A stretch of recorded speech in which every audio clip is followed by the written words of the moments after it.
Bismillahirrahmanirrahim. Assalamualaikum warahmatullahi wabarakatuh. Best. Apa khabar semua? Semoga hari ini akan menjadi hari yang lebih baik daripada semalam dalam segala aspek kehidupan kita. Salam dan selawat ke atas junjungan besar Nabi Muhammad sallallahu alaihi wasallam. Allahumma salli ala Sayyidina Muhammad wa ala ali Sayyidina wa Maulana Muhammad. Pertama sekali kita mengucapkan berkesyukuran kehadrat Allah Subhanahu Wa Taala kerana dengan limpah dan kurnianya dapat kita hidup hari ini. Definitely kita dapat hidup hari ini agar kita dapat best. Be excited to solat, be excited to selawat dan be excited to sedekah. Mudah-mudahan kehidupan kita sentiasa Allah jaga, Allah berikan kebaikan dan terus membawa kita mencapai satu kejayaan dunia dan akhirat, insya-Allah. Alright, dan hari ini hari yang kedua dalam formula Jannah Nak Kaya. Formula Jannah Kaya ni, kita nak bincangkan sedikit mengenai formula dia. Kalau semalam saya dah bagi tahu dalam yang pertama tu apa yang perlu kita ada dari segi mindset creation dan mindset of consumption kita cerita, dan hari ini Abang Abu nak sambung sesi ataupun formula yang nombor 2 ni. Dia untuk memahami apa itu financial independent ataupun kebebasan kewangan. Apa sebenarnya benda tu, sebab ramai orang yang tidak dapat memahami dengan betul, sebaliknya mereka telah diperolok-olokkan, diberikan informasi yang sangat salah dalam financial independent, sehingga mereka yang percaya mereka ni dalam kehidupan financial independent, tetapi akhirnya mereka terpaksa merana dalam 2-3 tahun. Dia orang merana sebab dia tak faham konsep financial independent yang sebenar. Jadi dalam perjalanan formula mencapai kekayaan, untuk mencapai satu tahap kekayaan kewangan, of course, bila saya cerita dalam formula kaya ni, dia kekayaan bermaksud kewangan yang kita nak fokuskan. Of course, kekayaan sebenar-benarnya adalah kekayaan jiwa kita. Itulah yang terbaik untuk kita nak merasai kekayaan. Tetapi dalam program Formula Jannah Kaya ataupun segmen ni untuk beberapa siri yang akan datang ni, Abang Abu akan khususkan formula mencapai kekayaan kewangan. Of course, dari fundamental yang lebih kepada fundamental akhirat, insya-Allah. Tetapi Abang Abu nak just share benda yang mungkin perlu kita ada, perlu kita rasa dan sebagainya lah dalam ilmu wang dunia akhirat setiap hari 9 pagi hingga 10 pagi. Tapi hari ni 9.30 saja sebab saya ada urusan 9.40 tu, saya ada urusan sikit. Saya rasa 9.30 pun cukup sebab hari ni saya punya tumpuan hanyalah untuk nak bagi level-level dia, insya-Allah. Right? Jadi sama-sama seperti biasa kita mulakan hari kita dengan beristighfar. Astaghfirullahalazim allazi la ilaha illa huwal hayyul qayyum wa atubu ilaih. Astaghfirullahalazim allazi la ilaha illa huwal hayyul qayyum wa atubu ilaih. Astaghfirullahalazim allazi la ilaha illa huwal hayyul qayyum wa atubu ilaih. Alright, terpulang kepada anda nak share ke tak nak share ke, terpulang. Alright, dan saya sambil-sambil kan, biasa kita astagfirullah, saya suruh share, tapi sekarang saya dah stop. Awak nak share ke, awak tak nak share ke, terpulang pada awak. Tapi buat istighfar tu kerana kita mengharapkan pengampunan daripada Allah SWT. Mudah-mudahan kita punya niat tu lebih clear lah. Waalaikumsalam, Amir Hamzah ada di sini. Amir Hamzah dan juga Kamarun Nizam. Ni adik-beradik yang memang pagi-pagi dah mula bangun, dah mula buat kerja dan semua itulah, insya-Allah. Dan kita juga ambil kesempatan untuk kita sentiasa berzikir dengan nama Allah. Mudah-mudahan zikrullah itulah yang membersihkan jiwa. Jadi kita berzikir dengan nama-nama Allah. Subhanallah, alhamdulillah, la ilaha illallah, Allahu akbar. Subhanallahul azim, subhanallah bihamdi, subhanallahul azim, subhanallah bihamdi. Banyakkan berzikir kepada Allah Subhanahu Wa Taala dalam masa-masa yang kita dapat free. Sehari suntuk kita akan banyak kerja kan, tapi banyakkan dengan selawat. Sebab 3 benda ni beristighfar, berselawat dan berzikir kepada Allah Ta'ala ni, dia membersihkan jiwa, membersihkan minda dan membersihkan hati kita. Mudah-mudahan hati kita ni sentiasa hati yang sangat mulia, sangat bersih daripada sebarang kekotoran hati dan jiwa yang sebenarnya menjadi penghalang utama dalam penarikan rezeki kita. Jadi hari ini Abang pun tak nak masuk topik yang lebih berat, tapi saya nak just like simple understanding. Alright, kalau semalam saya cerita untuk kita nak mencapai ataupun nak menggunakan formula kaya ni dengan baik, kita perlu mempunyai minda creation, minda create dan bukan minda consumption yang seperti ada pada semua kebanyakan orang, alright? Tapi minda creation. Alright. Jadi sebelum kita nak mendalami kan, dalam setiap hari ni Abang nak bagi banyak benda mengenai formula untuk kaya ataupun formula untuk kaya lah, formula jana kekayaan ni. Abang pun hari ini nak memberikan apa sebenarnya kekayaan dalam konteks kewangan. So adakah kaya tu memiliki kereta banyak atau rumah besar atau harta yang banyak? Apa kekayaan sebenarnya? Itu yang kita nak clearkan pada hari ini supaya dalam perjalanan ni kita dah sangat clear dengan apa yang sebenarnya kita nak, right? Jadi untuk tu Abang pun nak just like bagi tahu yang pertama sekali lah. Pertama sekali dalam kita, sebab Abang pun kena cepat 9.30 kita nak habis. Alright, yang pertama kalau tengok dalam kekayaan ni, saya tulis kat sini bagus ni. Sebab kita dah ada overlay, tak payah tulis kat belakang. Alright. Dalam kekayaan yang sebenarnya kita nak, apa tu kekayaan? It's all about time. Right, time. Itulah kekayaan. Formula. Time is the key to financial independence. Alright, financial independence. Financial independence ni, independence. Okay, time. Pada saya, masa itulah sebenarnya time financial independence. Right. Tapi macam mana kita nak bagi tahu benda tu, right? Times equals to financial independence. So times actually equal to financial independence. So dalam konteks yang seterusnya, macam mana kita nak bagi tahu times to financial independence? Okay, katakan kita ada salary, gaji,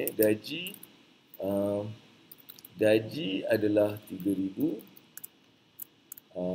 expenses belanja. Expenses 2,000. Jadi saving 1,000 setiap bulan. Alright. Okay. Dan katakan saving ada 6,000 lah. Saving 6,000. Right. Ni senario.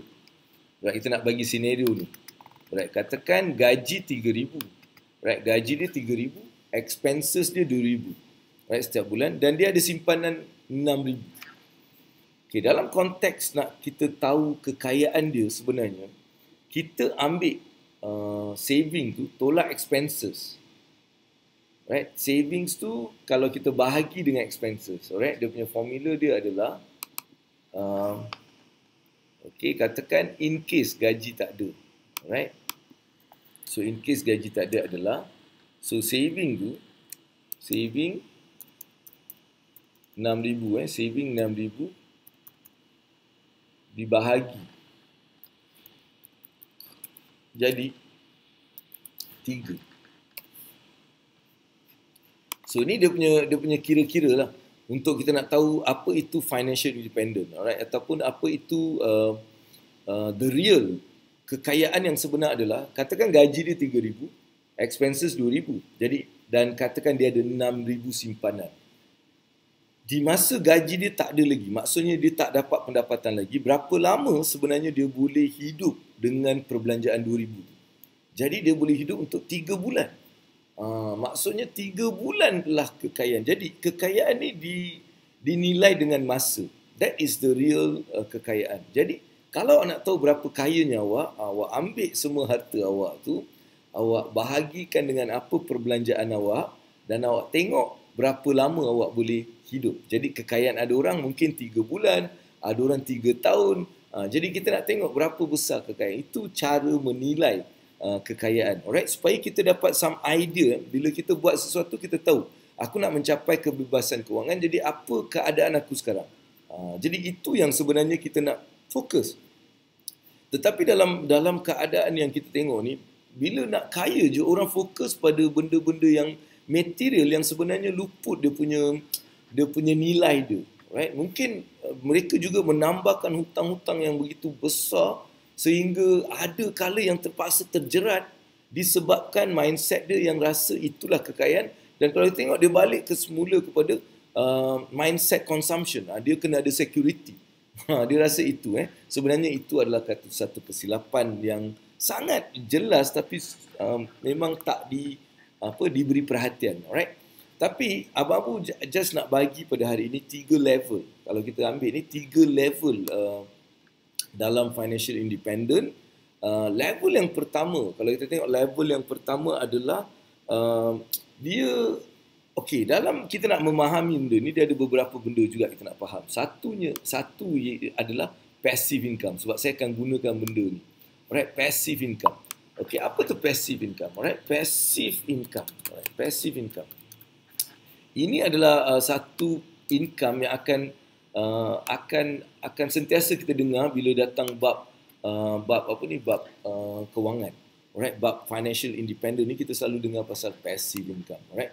Jadi apa tu passive income? Passive income ni adalah satu income yang kita generate ataupun kita dapat tanpa usaha direct kita ataupun bukan daripada pekerjaan kita ataupun primary source. Primary income kita, dia tak datang daripada primary income kita, tapi dia datang daripada pelbagai pelaburan yang kita lakukan. Mungkin kita ada juga perniagaan yang berjalan dengan sendiri seperti franchise dan sebagainya yang memberikan kita duit ataupun income. So income itulah yang kita namakan passive income. Okay. So macam mana kita nak capai financial independent? Alright, dia ada independent, financial independent yang pertama dalam konteks yang saya dah tulis ni, gaji 3,000, expenses 2,000. Saving ada 6,000, right? Kita gunakan dia sebagai satu level untuk menunjukkan level financial independent dia dalam konteks yang ni. Okay, Waalaikumsalam. Alright, kita ada Ayu Asi, kita ada Syamir, kita ada Asna, kita ada Ikhwan Ibrahim. Alright, okay. Jadi, apa yang kita nak just like fokuskan kat sini adalah sebenarnya kita nak tengok financial level dia, right? Level yang pertama, apa maksud level yang pertama adalah, saya tulis kat sini. Financial level yang pertama adalah dalam konteks ni, financial independent, kita panggil dia FI, financial independent level 1. Okey, level 1 ni adalah apabila pasif dia katakan 2,000. Pasif dia adalah 2,000, mungkin 1 atau 2,000 RM1 lah. Ataupun passive income dia lebih kurang RM, kita panggil RM ataupun kita letak dollar sign supaya general. Passive income dia 2,000. RM2,010 pun boleh lah, ataupun RM2,100 lah, kita panggil RM2,100. Okay, alright. Ini adalah financial independent level 1. Apabila diorang ni, sesiapa yang sudah mempunyai 2,100 dan perbelanjaan dia adalah 2,000, maka dia sudah mempunyai, dia sudah capai financial level 1. Alright, passive income dah ada 2,100 dan dia punya perbelanjaan 2,000. Alright, dia dah capai financial independent level 1. Okey, inilah yang sebenarnya selalu menjadi satu masalah kepada ramai orang, kerana ramai orang yang saya lihat mereka mengambil pelbagai instrumen-instrumen kewangan seperti unit trust, insurance dan sebagainya. Mereka menunjukkan kaedah ni, di mana mereka buat calculation hari ini untuk meramalkan apa yang akan berlaku 20 tahun akan datang. Alright? Jadi mereka cakap, okey, abang akan dapat 2,000. 2,100 setiap bulan ni abang dapat ni. Dan expenses abang 2,000. Jadi, dia orang jual benda tu dan akhirnya orang yang meramalkan dia akan dapat 2,100 tu setiap bulan, alright, dengan apa yang dilaburkan sekarang ni, tetapi mereka dah lupa yang sebenarnya expenses kita, alright, expenses kita pada masa tu mungkin 2 kali atau 3 kali ganda. Inilah yang masalahnya kenapa ramai orang yang rasa dia dah capai financial independent, right, mereka dah capai financial independent, tetapi lepas 1 tahun, 2 tahun dia macam rasa dah tak boleh lagi sebab dah habis, duit dah tak ada. Sebab expenses dia ingat 2,100 tapi perbelanjaan dia 4,000. Dia macam tu. Jadi kita kena faham benda tu. Jadi ini adalah level 1. Jadi pada saya level 1 tu tak begitu strong. Alright, tak begitu strong. Jadi untuk pergi level 2, financial independent level 2. Ni level 2. Level 2 ni adalah sebenarnya kita panggil bila pasif dia. Alright, sekarang adalah 2 kali ganda. Yes. Ni kira level 2. Level 2 ataupun dalam konteks financial journey roadmap, ini dinamakan financial freedom sikit. Dia basis pertama dalam financial freedom. Maksudnya mereka dah ada semua benda yang mereka nak, tapi selepas dah ada rumah besar, kereta besar, semua yang dia nak dah ada, dan mereka juga ada passive income yang melebihi 2 kali perbelanjaan bulanan. Ini adalah level 2 dalam financial independent.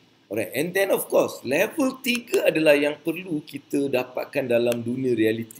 Alright, mungkin kalau ada yang ikut Abang Abu main cash flow kan, dia cakap, okay, aku level dapat income aku, passive income ni lebih daripada aku punya expenses, aku dah jadi aku dah financial independent. Tapi dalam reality kehidupan, alright, apa yang perlu kita capai adalah level 3. Alright. Level 3 ni lah yang sebenarnya menentukan sama ada kita ni betul-betul capai financial independent. Alright. Selagi kita belum ada 3 kali income yang kita dapat sekarang, maka kita belum capai the real financial independent. Jadi clearkan benda ni. Alright. Clearkan benda ni supaya kita faham kita ni di level mana.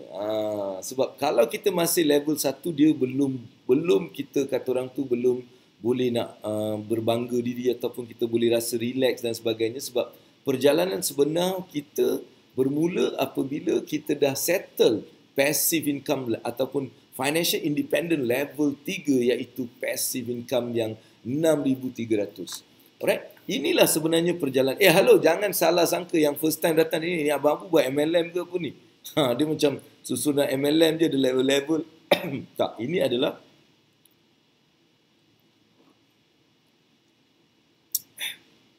ilmu kewangan yang betul, memahami financial independent. Jadi inilah yang sebenarnya kita kena faham. Inilah yang sebenarnya kalau kita faham, kita dapat meletakkan kita punya perjalanan tu dengan cara yang betul, cara yang baik. Alright? Jadi, saya sebagai rumusan untuk hari ini, saya nak ulang balik sikit supaya awak clear daripada penjelasan Abang Abu untuk memahami apa itu financial independent. Alright? So, dalam konteks financial independent, kita perlu faham maksud financial independent adalah kebebasan ekonomi ataupun kebebasan kewangan dalam konteks direct translation. Alright, macam mana kita nak mengira kekayaan? Ini adalah satu formula kekayaan. Apa itu kekayaan dan macam mana kita nak mengira kekayaan? Dia satu, kita kira net worth. Kita net worth tu adalah apa yang kita miliki, aset-aset, dan apa yang kita ada hutang-hutang, kita ambil jumlah aset yang kita ada tolak dengan jumlah hutang yang kita ada. Lebihan tu nama dia net worth. Alright. Dan kalau net worth ni kita cairkan, contohnya saya punya net worth, katakanlah saya punya net worth ni 50,000. 50,000 net worth, dan saya sebulan terpaksa belanja dalam 2,000 ataupun 5,000 lah, katakan 5,000. Saya ada 50,000 dan saya kena belanja setiap bulan 5,000 dan tak ada lagi pendapatan yang saya dapat. So dalam konteks tu 50,000 tu bahagi dengan 5, saya dapat 10 bulan. Maksudnya kekayaan saya adalah 10 bulan.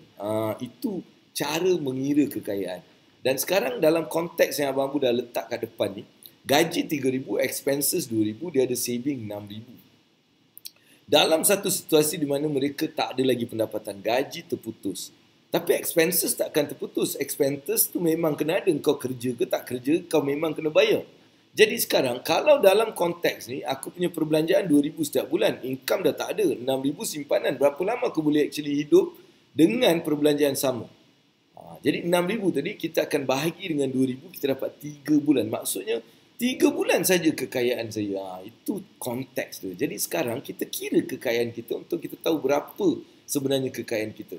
Selepas tu kita sekarang nak cek pula, nak mencapai kekayaan sebenar adalah infinity. Maksudnya, aku akan ada je duit, alright, untuk aku punya expenses setiap bulan.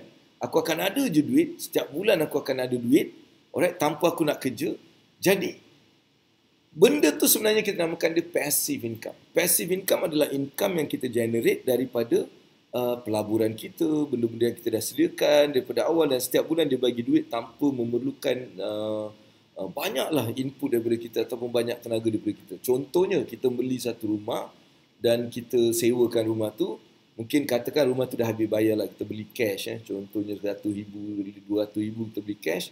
Kita pun bagi dapat sewa RM2,000. Jadi RM2,000 tu adalah sebenarnya passive income sebab dia datang hasil daripada pelaburan kita tadi.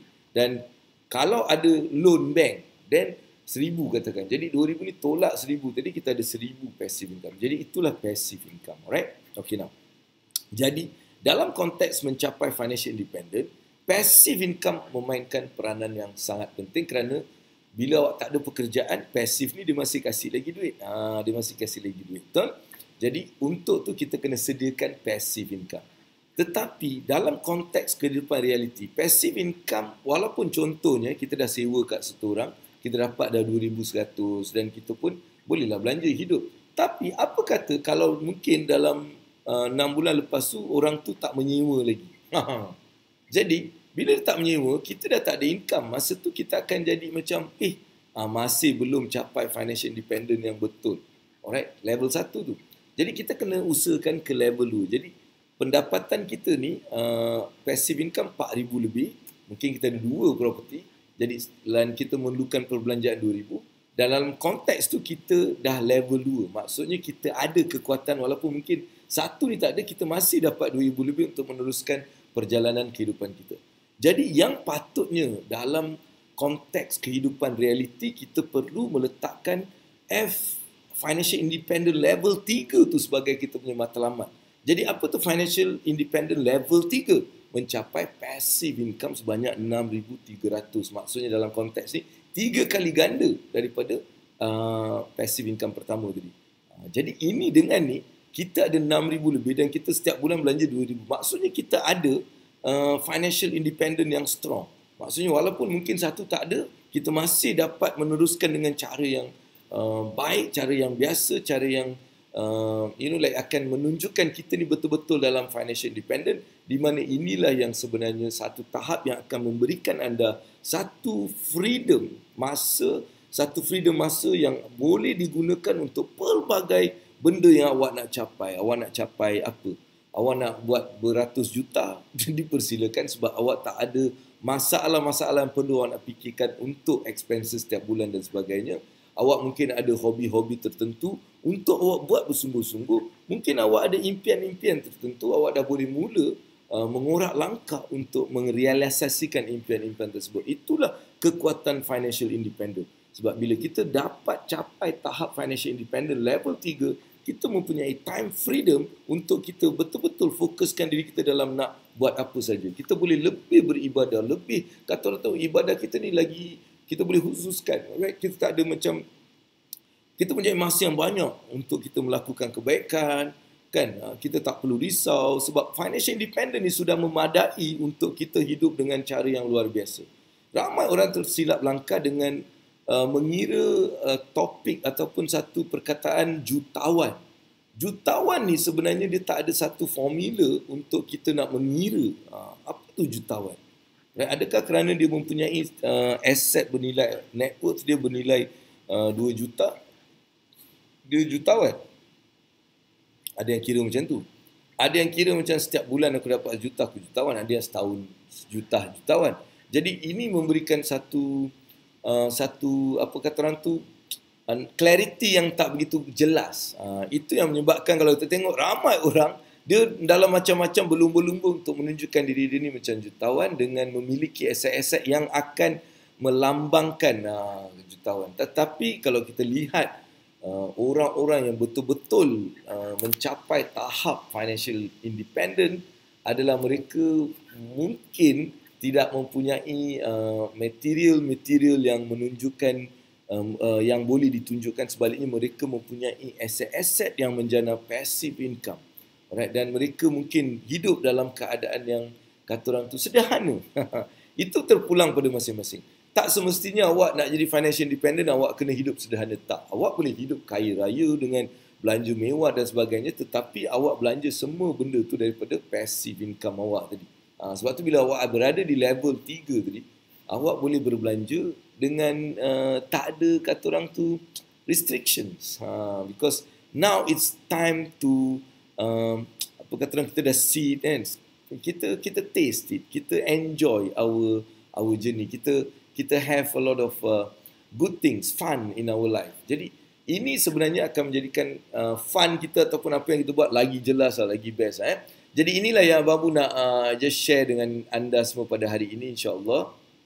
Alright, supaya awak clear dengan apa yang Abang Abu cuba sampaikan pada hari ini. Alright, terima kasih kerana menonton, kerana bersama-sama dengan Abang Abu hingga 9.30 ni, sebab saya sekejap lagi saya ada meeting yang saya kena attend.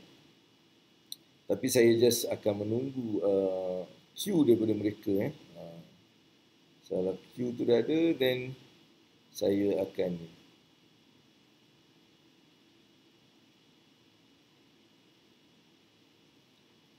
Tapi sambil tu, ada tak soalan yang mungkin korang nak tanya Abang Abu dalam konteks yang kita belajar hari ini?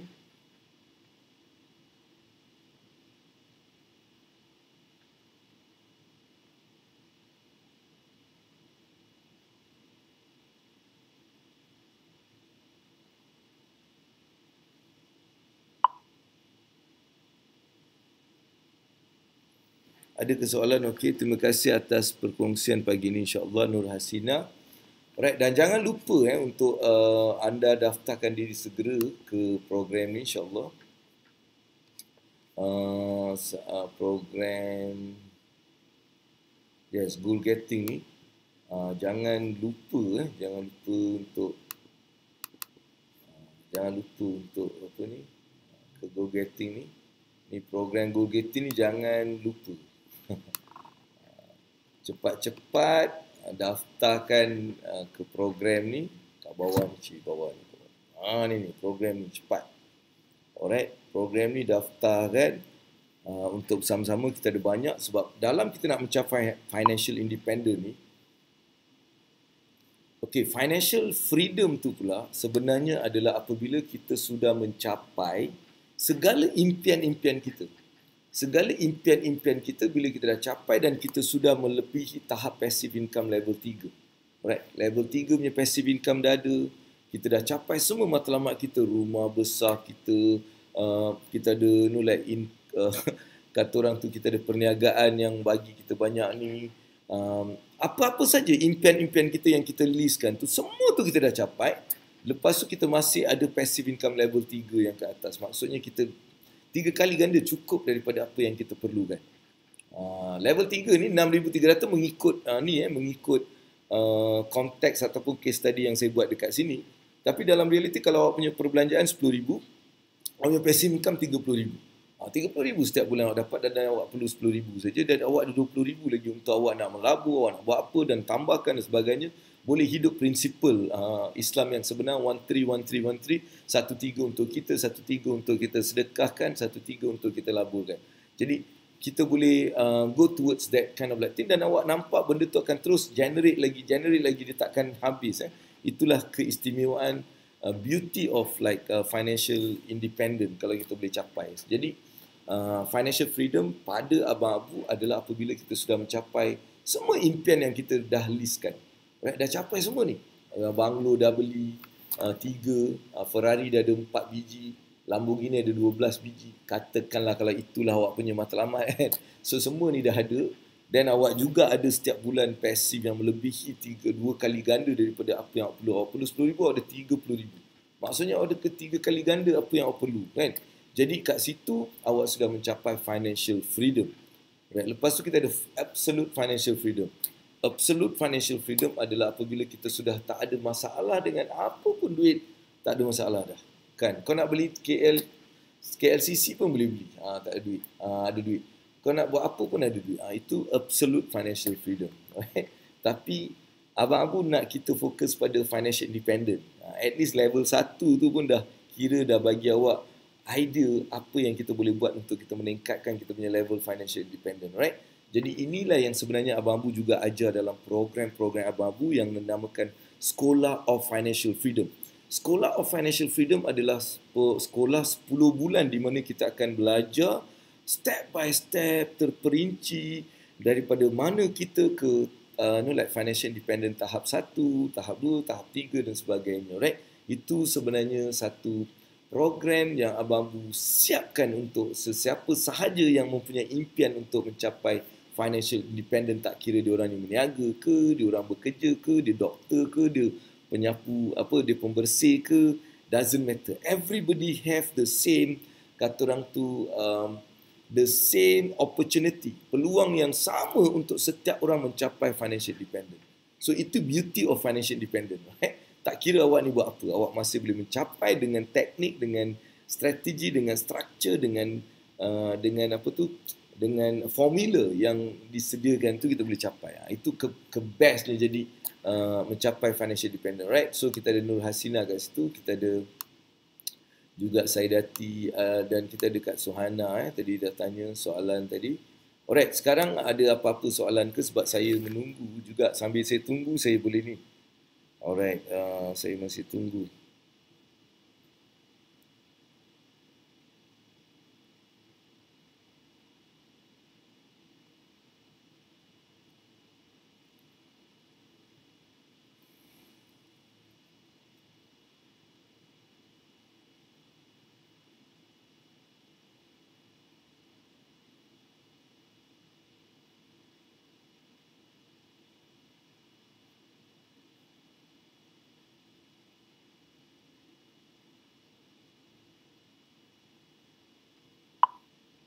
Okey, so ada ni soalan yang seterusnya. Salam best-best. Salam Jumaat.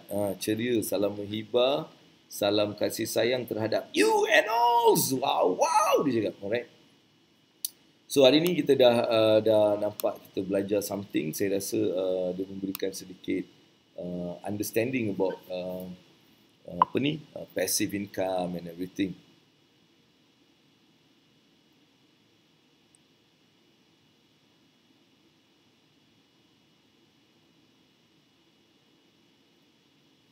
Afsal dia cakap goal getting dan bukan goal getting. Tak faham goal getting. Apa Suhaimi kau tanya? Kau cuba baca soalan kau. Tulis kat sini. Soalan Afsal dia cakap goal getting dan bukan goal getting tu. Kau salah tu. Alright, sebab dia macam ni. Goal setting tu adalah kita set, alright? Okay. Bila tengok semua speaker-speaker yang Abang Bu bawa ni, insyaAllah dia akan cerita pasal goal set. Macam mana kita nak goal set dalam bentuk, mungkin kita nak khatam Quran setiap bulan sekali contohnya. So macam mana kita nak set goal tu? Alright, kita nak mencapai kejayaan akhirat yang sebenarnya, apa goal setting yang perlu kita lakukan untuk mencapai benda tu? Dan untuk kesihatan yang sempurna dalam babak-babak COVID ni, apa yang perlu kita buat, apa perlu kita jaga, tu akan dikongsikan juga. Selepas tu kita ada dari segi kewangan, kita ada saham. Apa persediaan untuk kita mencapai atau mengambil peluang-peluang yang mungkin insya-Allah akan hadir dalam pasaran saham. Dalam perniagaan, apakah opportunity yang ada? Dan lepas tu kita juga dalam hartanah. Jadi benda ni semua memberikan kita idea untuk goal setting. Lepas tu kita juga nak hari kedua tu Abang Bu cerita sikit mengenai outlook of maybe negara jiran Singapore. Right? Sebab Singapore ni dia outlook dunia. Kalau kita nampak Singapore ni macam ni, maksudnya dia adalah kesan daripada dunia. Right? Sebab tu saya nak Singapore punya outlook tu akan dibincangkan forum oleh beberapa ahli panel daripada Singapore. Lepas tu kita ada satu perkongsian antara coach dengan seorang usahawan. Right? So, apa yang perlu ada dalam diri seorang usahawan dalam masa-masa yang akan datang, right? Selepas ini semua goal setting dan memahami. Tapi lepas tu, macam mana kita nak get benda tu? Set saja. Semua orang boleh set. Semua orang boleh set the goal. Tapi nak get the goal, you perlu ada satu perancangan yang lebih terperinci dengan structured action plan. Kita kena ada structured action plan dalam goal getting tu. Itu yang akan Abang Abu berikan dalam workshop ni. Macam mana kita nak capai goal getting tu. Itu yang sebenarnya Abang Abu nak kongsikan. Okay. Jadi dia punya structure dia. That is why we call this a goal getting, not goal setting. Sebab goal setting you can go find so many people will be like sharing and telling you, like how to set your goal. But pada pandangan Abang Abu, getting the goal adalah penting and having a team towards that goal juga sangat penting. You kena ada team dalam tahun ni. Inilah tema aku supaya aku punya semua ni dia mengikut tema. Dia bagi kita lebih fokus dalam kita menghadapi sesuatu. Itu sebenarnya, right? Okay. Alright. Ya, saham, ekonomi, perniagaan, hartanah, kesihatan, ukrawi, Singapore Outlook, World Outlook, Coach, Sawan, semua ada baik lah. Jadi, jangan tunggu lagi kepada semua yang kenal Abang Abu. So, inilah peluang, inilah masa untuk kita sama-sama meletakkan matlamat ni sebagai satu matlamat yang kita ingin capai, right? Okay. So, ambil peluang ni untuk terus klik. You can just scan benda tu. Dia ada QR code tadi. Scan, awak akan terus dapat link untuk awak terus buat bayaran. RM20 yang sebenarnya akan disalurkan balik kepada satu badan ataupun satu sekolah tahfiz untuk kegunaan mereka. Mungkin berapa yang kita mampu kita bagi daripada hasil kutipan ni, insyaAllah. Jadi saya sangat-sangat mensarankan anda juga untuk terus explain ataupun share pasal program ni kepada ramai orang di luar sana, dan anda boleh dapatkan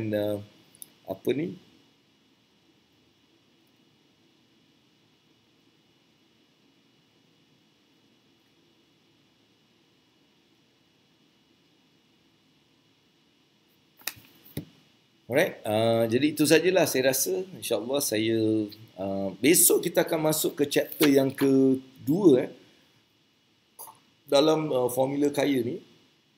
Ilmu wang dunia akhirat, episod formula kaya, di mana saya nak besok chapter ketiga saya nak ceritakan kesilapan-kesilapan yang dilakukan oleh orang-orang like kesilapan-kesilapan financial planning lah, ambil macam tu lah. The common mistake of financial planning. So itu yang saya nak macam share kepada anda esok. Jadi jangan lupa bersama dengan Abang Abu esok. Alright, itu saja. Kalau tak ada soalan apa-apa, terima kasih kepada semua yang menonton. Tapi nampaknya like saya tu 782 saja. Saya tak berpuas hati dengan like sebanyak 782. Saya nak benda tu naik seperti semalam dan hari-hari sebelumnya yang biasanya menjangkaui 1000 love. Jadi saya nak anda tekan sambil beristighfar ataupun sambil cakap Alhamdulillah, Alhamdulillah, Alhamdulillah, Alhamdulillah. Mudah-mudahan apa yang kita sama-sama kongsikan dengan anda ini membawa kebaikan kepada diri masing-masing dan juga orang-orang yang terdekat dengan kita. Terus tekan. Saya nak tunggu sampai 1000, lepas tu baru saya minta dirilah. Sebab saya belum dapat apa-apa queue untuk saya turun ke meeting kejap lagi ni. Saya masih menunggu queue daripada mereka yang hadir kejap lagi. Yes.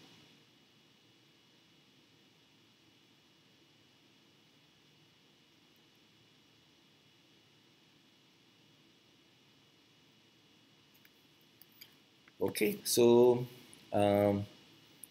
kita tak ada soalan Kalau tak ada soalan tu sajalah kot.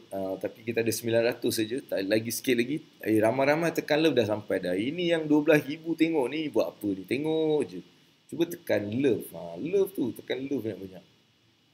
Itu dia kan. Tekan love sampai 1000. Tekan like pun boleh kan.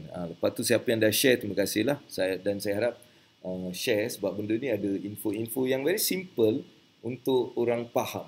Alright, kadang-kadang benda info macam ni, bila orang yang faham betul-betul, dia dah boleh structure dia punya life. Alright, untuk mencapai kejayaan. Alright, kita ada 7 lagi like, 7 love, lepas tu saya dah capai dah, Alhamdulillah. Alright, 7 lagi, come on, tekan. Yes, kita dah 1071. Alright, terima kasih kepada anda semua. Kita capai matlamat kita. Sebab itulah dalam kehidupan kita kena letak matlamat, dan seboleh-bolehnya kita usaha untuk capaikan matlamat kita. Dan letak matlamat yang achievable, yang realistic, yang smart, yang tangible, yang actually like ada timeline. Alright, so thank you very much for all of you. InsyaAllah lepas ni kita akan tambahkan pula. Kita nak tengok macam mana kita boleh dapat love yang banyak ni. Alhamdulillah, lepas ni kita nak tengok like yang banyak. Lepas tu kita nak juga menaikkan view yang banyak, insya-Allah. Alright. So itu saja daripada Abu. Assalamualaikum warahmatullahi wabarakatuh. Best.